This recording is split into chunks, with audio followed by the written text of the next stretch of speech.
세상 사람들이 또는 우리 성도들도 신앙생활하면서 하나님은 어디 계시냐? 하나님은 무엇하고 계시냐?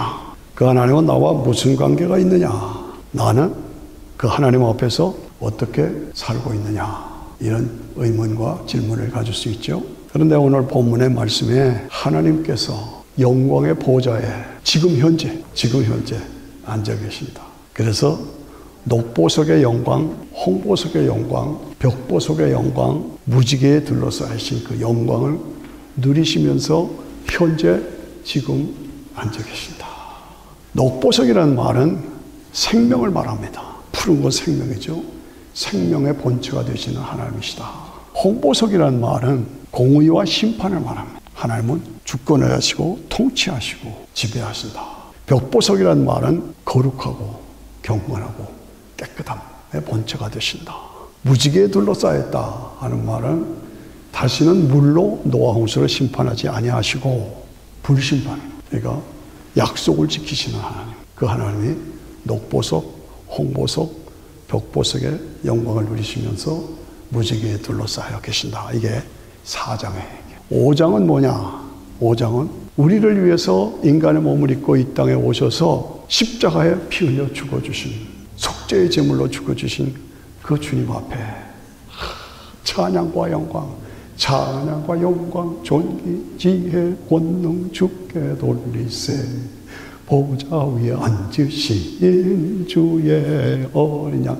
이 5장에 하나님을 찬양하고 예수님께 영광을 돌리는 그 예수님이 보좌에 앉아 계신, 우리의 구원자로 앉아 계신다. 7장에 가면 백성들이 흰옷을 입고 종려나무를 들고 하나님을 찬양하는 장면입니다. 이것은 우리보다 먼저 간 천국에 가 있는 성도들, 또 장차 우리가 죽어서 천국에 가서 영광을 누릴 그것을 우리에게 보여주시면서 찬양을 하는데, 저 사람들이 누구요? 그랬더니 이 세상에서 큰 믿음을 지키기 위해서 큰 환난 가운데 살던 사람들인데, 어린 양의 피에 그 옷을 희게 한 사람들이다. 어린 양의 피에 그 옷을 희게 한 사람들이다. 이 말은 뭐냐니까, 예수님의 십자가를 통해서 죄사함 받고 그리고 부활로 영생을 소유한 그런 성도들이 현재 지금 낙원에서, 천국에서 영광을 누리고 있는 모습을 보여주는 것이죠. 이 세 장면, 계시록 4장에 하나님이 살아계셨어, 영광을 거두시고, 계시록 5장에서 예수 그리스도로 구원의 은혜를 감사하고 찬양하며 영광을 돌리고, 그것을 믿어서 구원받은 성도들이 계시록 7장에서 흰옷을 입고 종려나무를 들고 하나님을 찬양하는 그런 모습을 우리에게 보여주는 것. 이것은 옛날 얘기가 아니라 현재, 백악관에 가면 미국 대통령이 있고 영국에 가면, 왕실에 가면 왕이 있는 것처럼 현재 하나님 나라에 하나님께서 보좌에 앉아 계시고 예수님이 찬양을 받으시고 믿어서 구원받은 성도들이 현재 진행형으로 찬양을 드리고 있는 것, 기뻐하는 것을 우리가 보여주시는 거예요. 그래서 지금도 일어나는 사건이요, 하나님 어디 계시냐? 하늘 보좌에 계신다. 뭘 하고 계시냐? 권능을 가지고 주권을 가지고 통치하신다. 그리고 성도들을 죄와 사망에서 예수님을 믿어 구원받게 하신다. 그리고 믿어서 구원받은 성도들이 하나님을 찬양하고 기뻐하며 영광을 누리고 있다. 이런 그 하나님의 통치를 보고 하나님의 실상을 보면서 우리 성도들이 오늘의 모습을 보면 이 세상이 얼마나 악함, 점점 부패하고 점점 파멸의 길로 가고 있는 오늘 이 땅의 모습이죠. 이 세상을 이대로 둘 수는 없다. 내가 살려야 된다. 헤이, 내가 뭔데 내가 살려? 내가 살려야 된다. 어떻게? 하나님께서 통치자로, 주권자로, 공의의 하나님으로 통치하실 때 성경은 우리에게 놀라운 사건을 보여줍니다. 다니엘서 4장에 보면 인류 역사상 가장 위대한 강력한 왕이 누구였느냐? 바벨론의 느부갓네살 왕이에요. 그런데 느부갓네살이 하나님 앞에서 못되게 살았어. 그때 하나님께서 쳐셔가지고 갑자기 짐승으로 됩니다. 짐승처럼 쫓겨나서, 왕실에서 쫓겨나서 풀을 뜯어먹고 7년 동안 살아. 느부갓네살 왕이. 엄청난 사건이죠.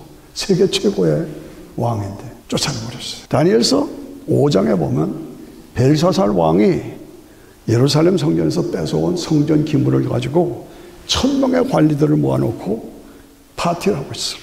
술 먹고 하나님의 선물을 가지고 하나님의 성전 기물을 가지고 파티를 하고 있었어.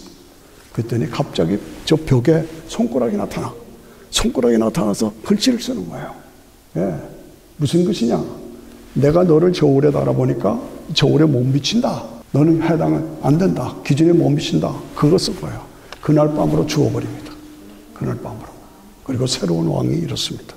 무슨 얘기입니까? 하나님이 현재도 주권을 가지시고 왕을 세우시고 왕을 버리시고 죽이기도 하시고 살리기 싫어하시고 이런 역사를 지금 현재도 통치하고 계신다. 그 얘기를 제가 말씀을 드리는 것입니다. 그런데 이렇게 구원의 역사가 왕이나 뭐 이런 주권자들이나 이런 사람들을 통해서만 이루어지는 것이 아니다. 그게 아니다. 오늘 제가 강조하는 말씀은 구원의 역사는 그렇게 큰 사건을 통해서만 이루어지는 것이 아니라 아주 작은, 아주 보잘것없는, 아주 나약한 사람들, 이런 사람들을 통해서도 나 같은 사람들, 나 별 볼 일 없죠? 그런 사람들, 여러분들 다 별 볼 일 없는 사람들, 이런 사람들을 통해서도 세상을 바꾸시고 구원하시고 역사를 이루신다 하는 그 말씀입니다. 저는 오늘 별 볼 일 없는 사람 세 사람을 주제로 말씀을 나누고 싶어요. 대표적인 사람이 누구냐? 이스라엘에서 포로를 잡혀러 온 문둥병자 나아만. 여러분 잘 아시잖아요, 그 얘기. 나아만 장군은 아람 왕의 군대 장군으로 최고의 권세를 누리는 사람인데 이 사람이 문둥병이 걸렸어요. 그 당시 문둥병은 죽는 거예요. 최고의 장군이 문둥병에 물렸으니까 어쩔 줄 모르고 수구수구수구수구 하는 거예요. 그때 그 집에 이스라엘 전쟁에서 포로로 잡아온 나약한 여자 소녀가 있었어요. 이스라엘 소녀, 하녀야. 하녀라고 그랬어요. 그 여자애가 가만히 들어보니까 뭔가 이상하다. 무슨 일이 있는데 무슨 일일까? 그러다가 보니까 나만 장군이 문둥병이 걸린 거예요. 큰일 났잖아요. 그런데 이 하녀가 불뚝 생각해요. 이스라엘에는 엘리사가 있다. 그 엘리사한테 가면 고침을 받았다. 이 확신이 있은 거예요. 그래서 하녀 주제에 겁도 없이 그 사모님에게 말하겠죠. 믿어서 나만에게. 이스라엘 나라에는 엘리사라는 선지자가 있는데 그 사람한테 가면 문둥병 고칩니다. 알려준 거예요. 그러니까 감정, 그래. 그래가지고 왕이 추천서를 써서 이스라엘 왕한테 보내주니까 왕이 내가 어떻게 문둥병을 고치란 말이냐 하고 두 왕이 난리가 났어요. 그 소문이 엘리사에게 들렸어. 엘리사가 뭐예요? 그거 나만 장군 나한테 보내셔. 그 보냈어요. 갔더니 집에 들이지도 않고 여기 들어오지 말고 요단강에 가서 7번 목욕하셔. 그러니까 나만이 화가 났어요. 내가 누군데? 내가 아람의 대장군인데 나한테 와서 환영도 해주고 축복기도도 해줄 줄 아는데 나와서 보지도 않고 요단강에 가서 7번 목욕하라고? 말도 안 된다. 그리고 화가 나서 가려니까 부하가 아니 다른 거 시켜도 할 텐데 그 목욕하는데 뭐가 문제입니까? 그 재밌는 얘기예요. 네. 그래서 목욕했어요. 그랬더니 깨끗하게 어린아이 피부같이 나았다. 이런 기록이 이스라엘의 하녀의 이야기입니다. 이스라엘의 하녀 보잘것없는 거예요. 이름도 없어. 하녀야. 종이야. 그런데도 그 속에서 문둥병을 고치고 나라의 문제를 해결하고 하나님의 영광을 드러내는 삶을 살았다, 했다. 누가? 하녀가, 포로가. 오늘 나도 예수님이 대답이다. 예수님이 대답이다. 예수님께로 가면 죄사함 받는다. 예수님께로 가면 영생을 얻는다. 예수님께로 가면 문제가 해결된다. 이런 확신을 가지고 나도 그 역할을 해야 되지 않느냐. 세상 살리는 역할을 해야 되지 않느냐. 신약 성경에 와서 요한복음 6장에 가면 예수님이 광야에서 말씀을 하시는데 사람들이 인산이를 이루었어요. 그래서 2만 명이 모인 거야. 남자들만 5천 명이라고 그랬으니까 아이들, 여자들 다 하면 2만 명이 넘는 사람이 바글바글해. 식사사가 됐어. 광야에 먹을 게 없잖아요. 그러니까 광야의 백성들이 배가 고픈 거예요. 배가 고픈 거예요. 그러니까 이거 가서 물건을 사올 수도 없고 어떻게 하면 좋겠습니까? 너희 중에 가진 것이 무엇이냐? 너희가 가진 것이 무엇이냐? 그러니까 그 와중에서 그 많은 사람들 앞에서 누가 자기 가진 걸 내놓겠어요? 그런데 사건이 벌어졌어요. 소년이라고 그랬어요. 소년. 이름도 없는 소년 하나가 뭐야? 저 떡 5개와 물고기 2마리가 있어요. 이게 보통 얘기가 아닙니다. 여러분, 우리가 동화처럼 얘기하지만 실제로 일어났던 사건이고 이 소년의 그 놀라운 헌신에 의해서 세상이 바뀐 거예요. 저 떡 5개와 물고기 2마리가 있어요. 그거 가져오라. 예수님이 그것을 가셨어요. 그래서 축사하시고 띄워준 거예요. 띄워줘. 근데 놀라운 사건이 벌어졌어. 띄워줬으면 없어야 되는, 띄워줬는데 보니까 또 있어. 띄워줬어, 또 있어. 띄워줬어, 또 있어. 이런 엄청난 사건이 벌어졌어요. 떡 5개와 물고기 2마리로 12강제리가 먹고 다 12강제리가 남았다. 오늘 이런 사건이 어떻게 있을 수 있느냐? 그런데요, 이것은 예수님이 메시아라고 하는 표적을 보여준 거예요. 이거 잘 해석하셔야 돼요. 자, 각자 주머니에 넣었던 보시락을 꺼내 먹었다. 이렇게 가리키는 성직자도 있어요. 아니에요. 그건 아니에요. 하나님의 역사로 예수님이 메시아시다는 표적을 보여준 거예요. 두 번째, 예수님은 인간의 차원이 아니라 하나님의 차원이라는 거예요. 예수님은 하나님이시다는 차원이에요. 개미가 조금 걸어간 거하고 메뚜기가 뚜벅뚜벅 돌아간 거하고 차원이 다르잖아요. 개미의 차원과 메뚜기의 차원은 달라. 인간의 차원과 메시아 되신 예수님의 차원은 다르다. 그 말에 따라오시죠? 그래서 차원이요. 그는 하나님이시다. 그 말이에요. 그 다음에 세 번째는 하나님 나라의 실상을 보여준 거예요.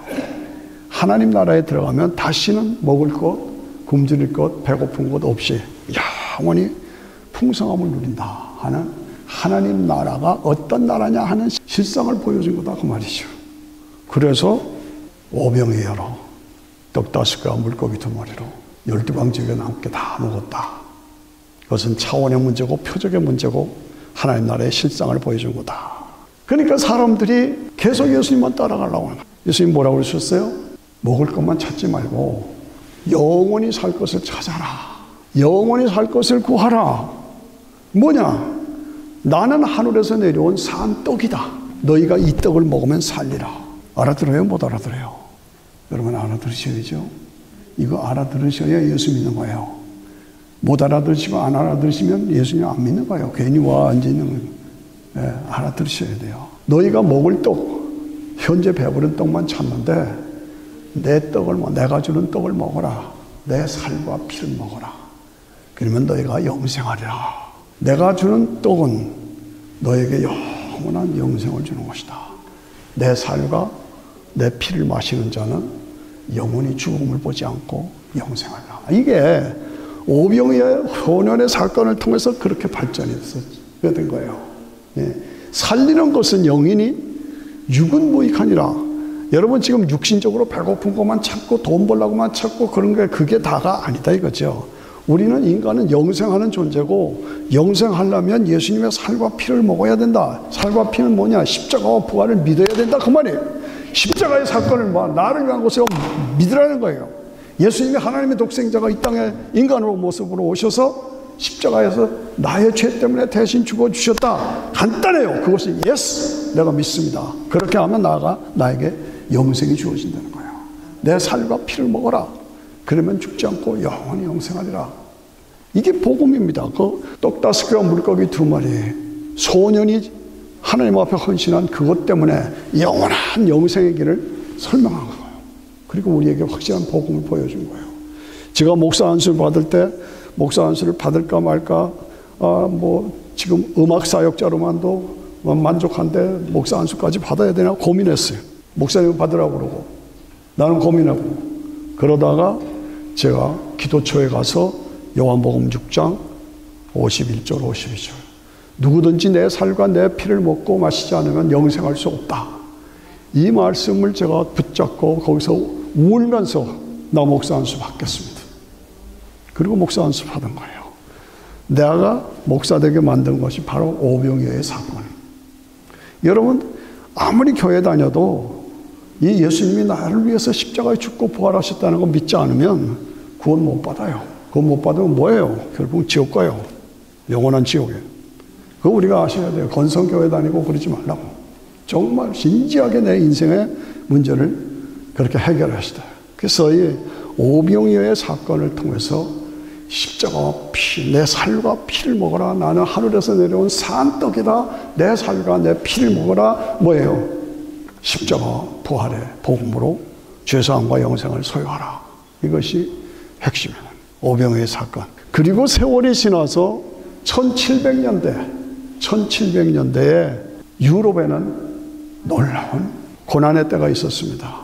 다 굶주리고, 다 독재로 다 뺏기고, 왕한테 뺏기고, 특수 계급들한테 뺏기고, 백성들은 먹고 살 게 없고, 그래서 유럽은 길거리가 거지로, 깡패로, 창녀들로 가득 차고, 교회는 텅텅 비고, 그리고 뭐예요? 감옥은 만원이고, 이런 상태. 지금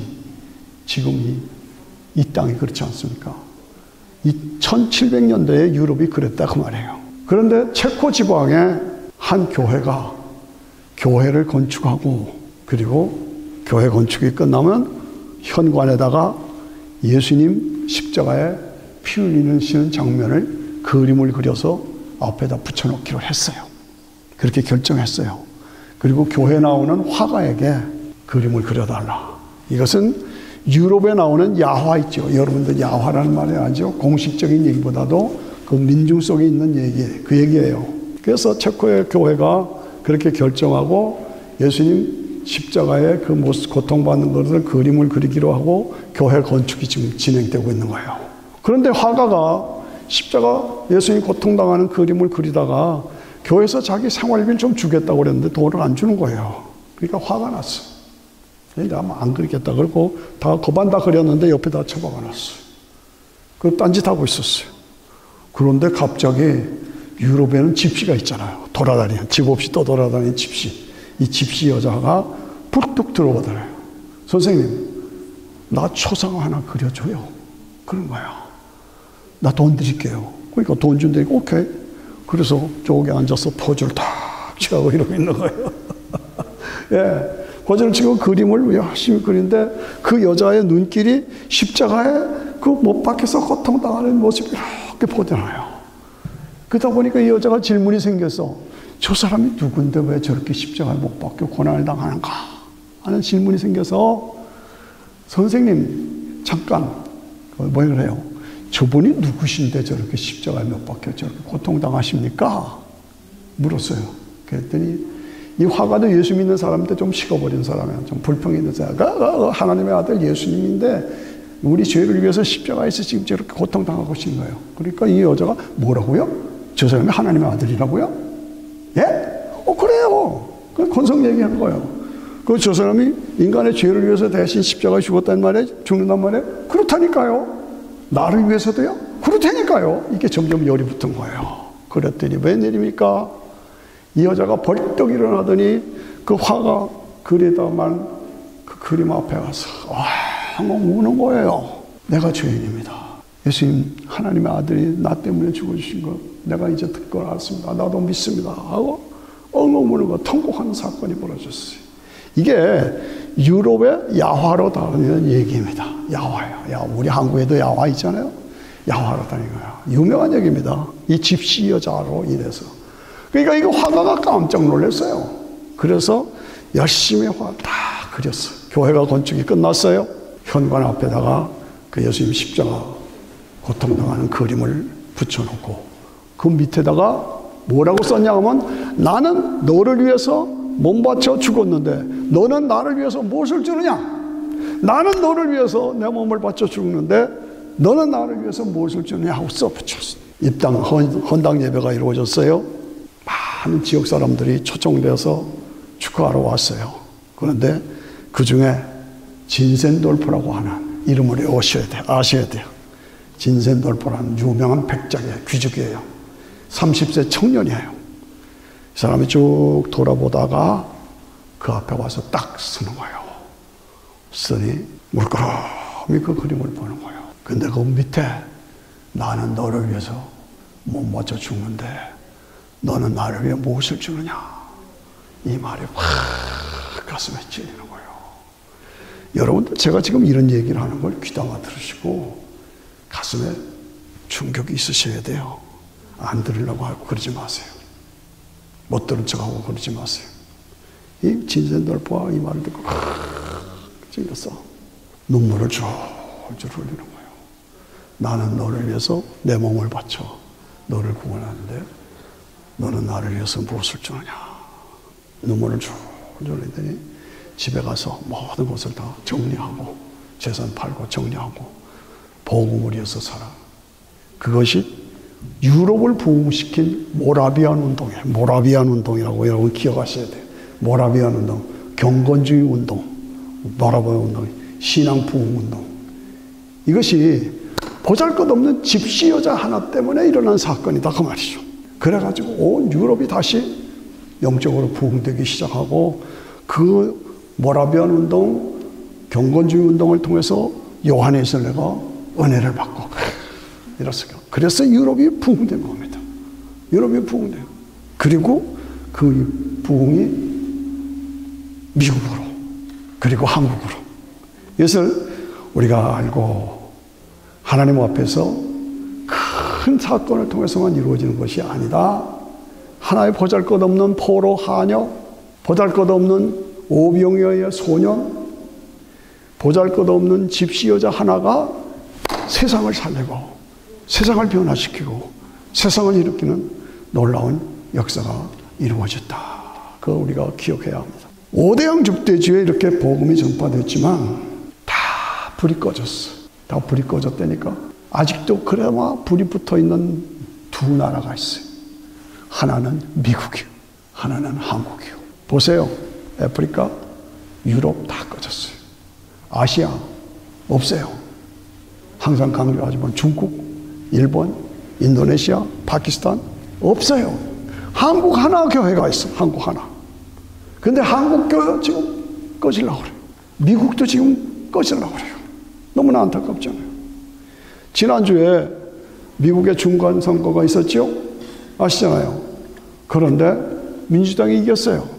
저는 버지니아 사는데 버지니아는 항상 빨간불이었어요. 그런데 이제는 파란색으로 바뀌었어요. 대통령이 민주주의가 이겼다라고 흥분하고 백악관이 흥분합니다.